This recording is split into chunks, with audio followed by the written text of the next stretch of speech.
স্বাগত আরও একবার সিলেট স্টুডিও থেকে চ্যানেল এ সিলেট নিউজে। মৌলভীবাজারের শ্রীমঙ্গলে পল হ্যারিস রোটারি উচ্চ বিদ্যালয়ের অভিভাবক সমাবেশ অনুষ্ঠিত হয়েছে। অনুষ্ঠানে সভাপতিত্ব করেন বিদ্যালয় পরিচালনা পরিষদের সিনিয়র সদস্য ডাক্তার সত্যকান্ত চক্রবর্তী। অনুষ্ঠিত সমাবেশে বক্তব্য রাখেন রোটারি ক্লাবের সভাপতি মশিউর রহমান রিপন, সিনিয়র রোটারিয়াল সিরাজুল ইসলাম চৌধুরী, শ্রীমঙ্গল রোটারি ক্লাবের এক্সিকিউটিভ সেক্রেটারি বিকুল চক্রবর্তী, বিদ্যালয়ের প্রধান শিক্ষক দিল আফরোজ বেগম। অভিভাবকদের পক্ষ থেকে বক্তব্য রাখেন ষষ্ঠী দাস। আলোচনা সভায় শিক্ষার্থীদের শিক্ষার মান উন্নয়নে অভিভাবকদের করণীয় বিষয়ে আলোকপাত করে বক্তব্য রাখেন বিদ্যালয়ের শিক্ষকবৃন্দ।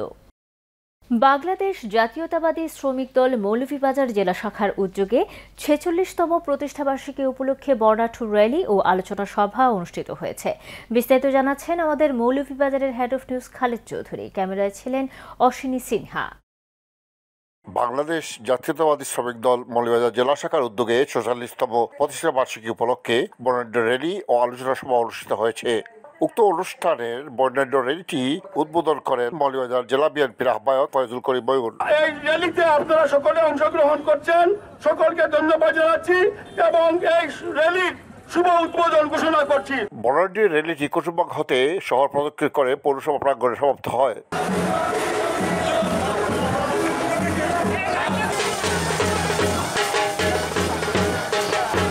পরবর্তী আলোচনা সভা অনুষ্ঠিত হয়েছে।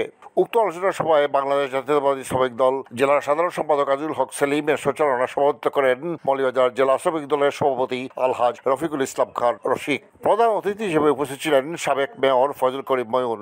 সভায় উদ্বোধক হিসেবে উপস্থিত ছিলেন জেলা বিএনপি সদস্য সচিব আব্দুর রহিম রিপন, যুব দলের সভাপতি জাকির হোসেন উজ্জ্বল ও জেলা স্বেচ্ছাসেবক দলের সাবেক সাধারণ সম্পাদক GMA মুক্তাদির রাজু সহ বিএনপির বিভিন্ন অঙ্গ সংগঠনের নেতৃবৃন্দ। উপস্থিত অতিথিরা বিএনপির বিভিন্ন অঙ্গ সংগঠন ঐক্যবদ্ধ হয়ে তারেক রহমানের হাতকে শক্তিশালী করার আহ্বান জানিয়ে বক্তব্য রাখেন। এই যে শ্রমিক দলকে আজকে অনুসরণীয় হিসাবে আমি বলবো, এইভাবে বিএনপির প্রত্যেকটি অঙ্গ সংগঠন ঐক্যবদ্ধভাবে এখানে দল করতে হবে, দুই মেরু দুই দিকে, এটা চলবে না। তারেক রহমান সাহেবের নির্দেশ আমরা অক্ষরে পালন করব। সুদৃঢ় ঐক্য রুখে দিতে পারে ষড়যন্ত্র।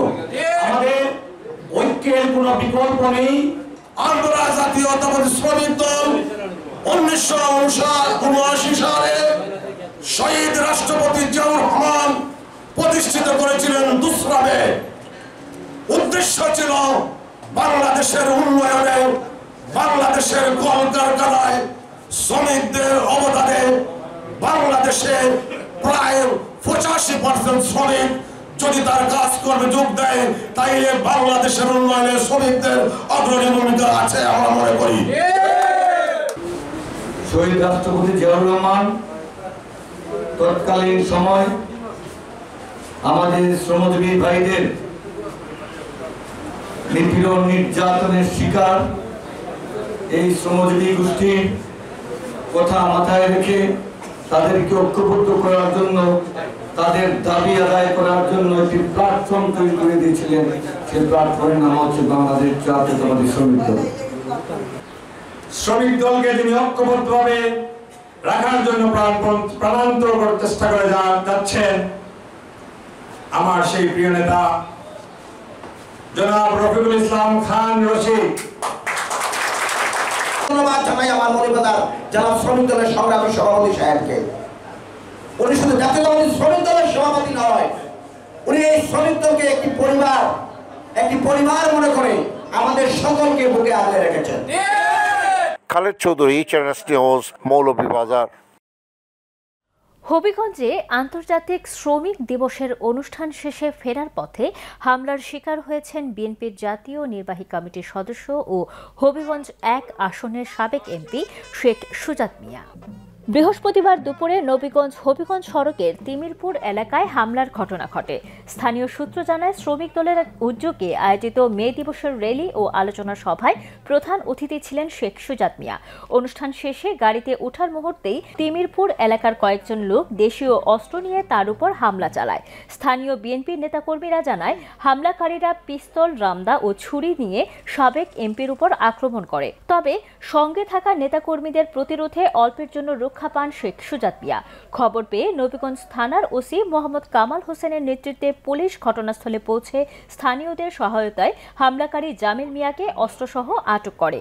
শেখ সুজাত মিয়া বলেন, গাড়িতে ওঠার সময় কয়েকজন অস্ত্র হাতে আমার উপর হামলা চালায়। নেতাকর্মীরা সঙ্গে থাকায় আমি প্রাণে বেঁচে যাই। নবীগঞ্জ থানার ওসি জানান, হামলাকারীর কাছ থেকে একটি রামদা ও ছুরি উদ্ধার করা হয়েছে। ওই সময় র্যালি শেষ করে যখন আমার গাড়িতে উঠলাম, আমার বাসায় যাওয়ার সময় সন্ত্রাসী আমাকে হামলা করে দেশি অস্ত্র এবং পিস্তল নিয়ে। তো ওই সময় এলাকার মানুষ এবং নেতাকর্মীরা সবাই তাকে দাওয়া হয়ে তারে দাওয়া করার পরে সে একটি ঘরে ঢুকে বাড়িতে ঢুকার পরে আমরা পুলিশের আশ্রয় নেই। ওসি সাহেব আসলো, ওসি সাহেব আসার পরে তার অস্ত্রসহ দুইটা থানাত নিছে।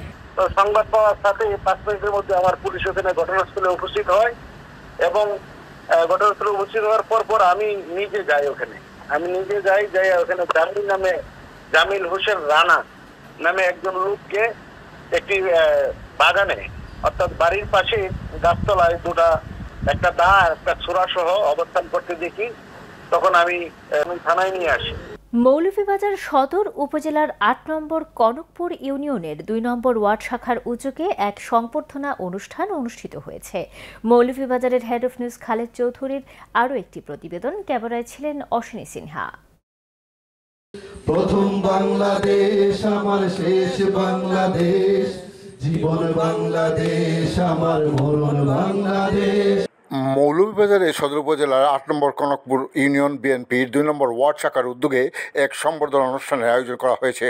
উক্ত অনুষ্ঠানে বিশিষ্ট রাজনীতিবিদ শাহজাহান আহমদের সঞ্চালনায় সভাপতিত্ব করেন অত্র ইউনিয়নের 2 নম্বর ওয়ার্ডের বিএনপি সভাপতি শাহ ফখরুল ইসলাম। প্রধান অতিথি হিসেবে উপস্থিত ছিলেন 8 নম্বর কনকপুর ইউনিয়নের বিএনপির সভাপতি মোহাম্মদ ফখরুল ইসলাম। বিশেষ অতিথি হিসেবে উপস্থিত ছিলেন অত্র ইউনিয়নের বিএনপির সাধারণ সম্পাদক শিব্বির আহমদ ও সাবেক আহ্বায়ক রফিকুল ইসলাম। অনুষ্ঠানে ভার্চুয়ালি সংযুক্ত হন ইউকে প্রবাসী শাহ আব্দুল শাহিদ, শাহ তালিমুল ইসলাম ও শাহ জুমার। আমরা আমাদের 2 নম্বর ওয়ার্ডের সবাই একসাথে মিলেমিশে থাকতে চান। আপনারা সততা, নিষ্ঠা এবং ঐক্যের সাথে এগিয়ে যাবেন। আপনাদের প্রতি আমার শুভেচ্ছা কামনা রইল। একটা স্কুল ইনশাআল্লাহ যদি আমরা নেতা নাসির রহমান যদি জয়ী হন, দেশ যদি আপনার গণতন্ত্র ফিরিয়ে আয় আর নাসির রহমান জয়ী হন, ইনশাআল্লাহ আমি আপনারা কথা দিলাম, প্রবাসী পক্ষ থেকে কথা দিলাম, ফ্রান্স বিএনপির পক্ষ থেকে কথা দিলাম, আমরা একটা সুন্দর স্কুল আমরা চাই। এছাড়াও উপস্থিত ছিলেন অত্র ইউনিয়নের প্রত্যেক ওয়ার্ডের বিএনপির সভাপতি, সাধারণ সম্পাদক সহ দলের সদস্যবৃন্দ। উপস্থিত অতিথিরা কনকপুর ইউনিয়ন বিএনপি তারেক রহমানের আদর্শে অনুপ্রাণিত হয়ে কাজ করে যাবে বলে প্রত্যয়ী আশাবাদ ব্যক্ত করেন।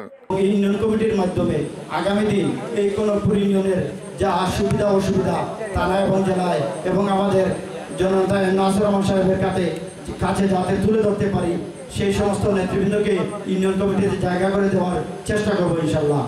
আপনাদের করবো, আপনি যে এই 8 নং ইউনিয়নের 9টা ওয়ার্ড সুযোগগুলো করিয়া দিয়া অনুষ্ঠান করে দিতে পারছি, এটাতে আপনাদের করবো। ভোট দিচ্ছেন জয়যুক্ত করতে কিন্তু আমরা কেউ সাথে নাই। আমরা আগামী দিনেও সব এখন আর কোনো লোকে থাকিয়া দান চোরা রাতে আমরা কাজ করতাম পারি। 2 নম্বর ওয়ার্ড মানুষের কাছে এর সিরিয়াল নিন। আর এবার ইলেকশনে আপনারা বিকাল করছেন, আমি অন্তত মহিনু তেতলির বাসে যাবো, আপনারা কথা স্মরণ যাবো। বিএনপিকে আবার বাংলাদেশের ক্ষমতায় আনতে হবে যে কোনো উপায়ে, এটাই আমাদের উদ্দেশ্য। ওয়ার্ডের সবাইকে নিয়ে যাতে আমাদের বিএনপি পরিবার, ওয়ার্ডের সবাই আমাদের বিএনপি পরিবার, কেউ আমাদের প্রতিপক্ষ নয়। ইনশাআল্লাহ আমরা এই সুন্দর অনুষ্ঠান করতে পারি।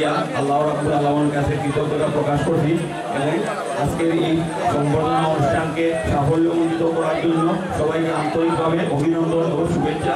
অনুষ্ঠানে সার্বিক সহযোগিতায় ছিলেন অত্র ইউনিয়নের 2 নম্বর ওয়ার্ডের প্রবাসী জাতীয়তাবাদী পরিবার ও শাহ নাজবুল, শাহ তাজমুল, শাহ জুমার ও শাহ এনামুল। অনুষ্ঠানের শেষ পর্যায়ে 8 নম্বর কনকপুর বিএনপির ইউনিয়ন সম্মেলন 2025-এর বিজয়ীদের মধ্যে সম্মাননা স্মারক প্রদান করা হয়। Khaled Chowdhury, channel news, Bagmara, Moulvibazar. শ্রমিকের অধিকার আদায়ে আমরা ঐক্যবদ্ধ। এই প্রত্যয় নিয়ে নবীগঞ্জে পালিত হয়েছে আন্তর্জাতিক শ্রমিক দিবস 2025। দিবসটি উপলক্ষে নবীগঞ্জ বাস, মিনিবাস, কোচ, মাইক্রোবাস শ্রমিক ইউনিয়ন এবং ট্রাঙ্ক লরি শ্রমিক ইউনিয়নের যৌথ উদ্যোগে এক বর্ণাঢ্য র্যালি অনুষ্ঠিত হয়। র্যালিটি নবীগঞ্জ শহরের প্রধান সড়ক প্রদক্ষিণ করে। এতে বিপুল সংখ্যক শ্রমিক অংশগ্রহণ করেন। র্যালি চলাকালে অংশগ্রহণকারীরা বিভিন্ন দাবি দাওয়া সহ শ্রমিক অধিকার প্রতিষ্ঠার দাবিতে স্লোগান দেন এবং ঐক্যবদ্ধ থাকার অঙ্গীকার ব্যক্ত করেন। র্যালি শেষে অনুষ্ঠিত হয় এক সংক্ষিপ্ত পথসভা। এতে সভাপতিত্ব করেন নবীগঞ্জ বাস, মিনিবাস, কোচ, মাইক্রোবাস শ্রমিক ইউনিয়নের সভাপতি মোহাম্মদ সামাদুল হক চৌধুরী। পথসভায় বক্তব্য রাখেন নবীগঞ্জ ট্রাঙ্ক লরি শ্রমিক ইউনিয়নের সভাপতি মোহাম্মদ লিটন মিয়া, সাবেক সভাপতি আউয়াল মিয়া, আলমগীর চৌধুরী, বেনা মিয়া, খেলা মিয়া, সেলিম মিয়া সহ আরও অনেকে। বক্তারা তাদের বক্তব্যে শ্রমিকদের ন্যায্য মজুরি, নিরাপদ কর্মপরিবেশ, স্বাস্থ্যসেবা ও সামাজিক মর্যাদা নিশ্চিত করার উপর জোর দেন। চ্যানেলে সিলেট নিউজ আজ এ পর্যন্ত। সিলেট বিভাগের প্রত্যন্ত অঞ্চলের খবর জানতে চোখ রাখুন চ্যানেল এস এর পর্দায়। এতক্ষণ আমাদের সঙ্গে থাকার জন্য ধন্যবাদ। আল্লাহ হাফিজ।